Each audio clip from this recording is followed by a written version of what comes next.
అత్తయ్య గారు ఒక వారం మా అమ్మ వాళ్ళ ఇంటికి వెళ్ళేసి వస్తానండి. ఆ ఒక వారము మా అమ్మ వాళ్ళ ఇంటికి వెళ్ళేసి వస్తానని చెప్తున్నా. ఆ వినపడట్లే. ఏమండి చూడండి అత్తయ్య గారు ఆట పట్టిస్తున్నారు. అమ్మాయి కావాలంటే నువ్వు ఈ పక్కకొచ్చి కూర్చొని చూడు, ఏం మాట్లాడినా వినపడట్లే. సరే రండి. నాకు రోజు టిఫిన్ 2 వెరైటీలు, భోజనంలో 4 వెరైటీలు, మరియు రోజు రాత్రి చపాతీ కంపల్సరీ. కానీ కూరలు మాత్రం నీకే ఆప్షన్ ఇస్తున్నా. పన్నీర్ కానీ, మసాలా కానీ, రాజ్మా కానీ, మష్రూమ్ కానీ ఏదో ఒకటి చేసేయి. అయ్యో అత్తయ్య గారు ఇందాక నుంచి మీ పెదాలు కదులుతున్నాయి కానీ ఏం వినిపించట్లే. నిజమే మీరు చెప్పింది.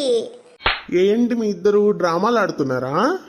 అయ్యో కాదండి నిజమే. కావాలంటే మీరు ఇక్కడికి వచ్చి కూర్చొని టెస్ట్ చేయండి. సరేరా. ఏవండి మా ఇద్దరిలో మీకు ఎవరంటే ఎక్కువ ఇష్టం? ఆ మా ఇద్దరిలో ఎవరంటే ఎక్కువ ఇష్టమని అడుగుతుంది కోడలు, చెప్పు. నిజమే అమ్మా, ఏం వినిపించట్లే. మీరు మాట్లాడుకోండి, నాకు పనుంది. కొంచెం అయింటే ఇద్దరు కలిసి కొట్టుండే వాళ్ళు రా నాయన. ఎట్టగడ్డ తప్పించుకున్నాకో.